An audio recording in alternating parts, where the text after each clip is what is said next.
How to use reflowable ebooks in Cambridge Go ebooks.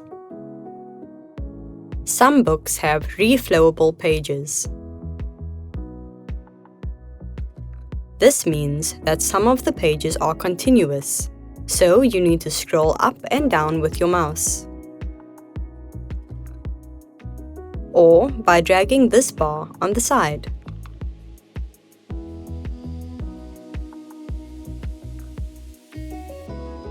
Most of the tools and functions are the same as for a standard ebook.